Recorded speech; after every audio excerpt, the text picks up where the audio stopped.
देवरानी जेठानी। एक दिन शिवानी और प्रज्ञा रसोई में खाना बना रही होती है। तभी प्रज्ञा को रसोई में एक चूहा दिखता है और वो जोर से चिल्ला पड़ती है, दीदी, वो देखो चूहा। वो डर के स्लैब पर चढ़ जाती है। अरे चूहा ही तो है। तू तो ऐसे डर रही है जैसे तूने कोई भूत देख लिया हो। इतनी डरपोक है तू भी ना प्रज्ञा। आप ज्यादा हंसो मत दीदी, हर इंसान को किसी न किसी चीज से डर लगता है। लगता होगा, पर मुझे तो किसी चीज से डर नहीं लगता। मैं तो बहुत बहादुर हूँ, पर तू हद कर दी भाई। एक चूहे से डर गई है। एक दिन प्रज्ञा अपने कमरे से बाहर निकल रही होती है और तभी शिवानी उसे पीछे से आकर डरा देती है। प्रज्ञा एकदम से उछल पड़ती है। दीदी, ऐसे कोई मजाक करता है क्या? अरे जरा अपनी शक्ल तो देख। एकदम बैंगन की तरह नीली पड़ गई है। अरे मेरी देवरानी इतनी बड़ी डरपोक है, मुझे तो पता ही नहीं था। आप ऐसे चौंकाओगे तो कोई भी डरेगा ना। अरे नाना, कोई बहाना अब काम नहीं आएगा। आज से ना तुम्हारा नाम है डरपोक प्रज्ञा। शिवानी प्रज्ञा का मजाक उड़ाकर चली जाती है। प्रज्ञा शिवानी की मजाक उड़ाने की आदत से परेशान हो जाती है। जब देखो मेरा मजाक उड़ाती रहती है, इनकी शिकायत तो मम्मी जी से करनी ही पड़ेगी मुझे। प्रज्ञा अपनी सास के पास जाती है और उन्हें सारी बात बताती है कि किस तरह उसकी जेठानी उसके डर का मजाक उड़ाती है। ओहो, तो बड़ी बहू को बड़ा घमंड है अपनी बहादुरी पर। कोई नहीं, अभी उसका घमंड तोड़ देते हैं। मेरे पास एक तरकीब है छोटी बहू, एक काम कर तू।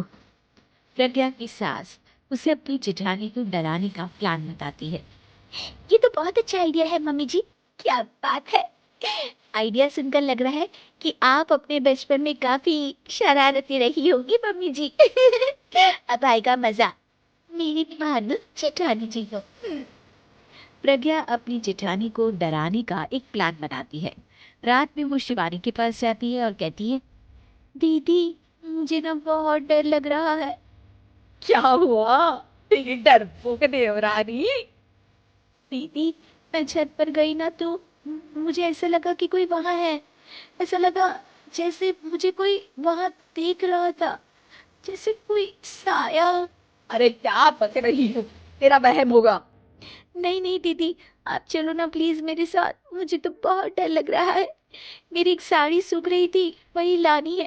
प्लीज आप चलिए ना ऊपर मेरे साथ। ओफो, चल। प्रज्ञा शिवानी को बहाने से छत पर ले जाती है और वो उसके पीछे चल रही होती है। ले आ गए हम छत पर। कहाँ है भूत, दिखा। कहीं तो है नहीं। तभी प्रज्ञा चुपके से सीढ़ियों पर छुप जाती है और शिवानी छत पर अकेली रह जाती है। अरे प्रज्ञा, कहाँ चली गई? प्रज्ञा एकदम से सीढ़ियों का दरवाजा बंद कर देती है। अब शिवानी को डर लगने लगता है। मैं नीचे चली जाती हूँ। प्रज्ञा भी पीछे ही चली गई है। तभी उसके सामने एक खुले बाल सफेद साड़ी में औरत खड़ी होती है। शिवानी उस औरत को देखकर डर जाती है। हाँ तू चला, तुम्हारी भला को टाल दू। हाँ तू चला, तुम्हारी भला को टाल दू।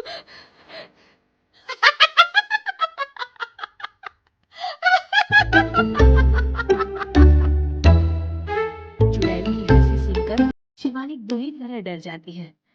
नहीं नहीं, मुझे छोड़ दो, भगवान के लिए मुझे छोड़ दो। नहीं नहीं नहीं नहीं नहीं नहीं।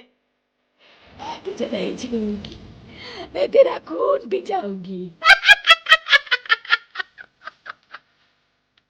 तभी चुड़ैल की हंसी उसकी सास की हंसी में बदल जाती है।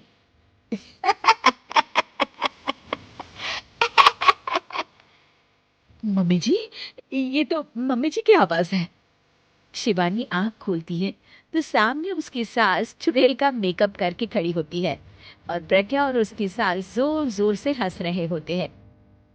क्यों मेरी बहादुर जेठानी जी, आप तो कहती थी कि आप किसी से नहीं डरती। ये तुमने अच्छा नहीं किया प्रज्ञा। और सासू माँ, आप भी इसके साथ मिलकर। और नहीं तो क्या बहू, तुम अब मेरी छोटी बहू का ऐसे मजाक बनाओगी तो मुझे तो चुड़ैल बनना ही पड़ेगा ना। प्रज्ञा और उसकी सास और जोर जोर से हंसने लगते हैं और शिवानी गुस्से पे नीचे चली जाती है।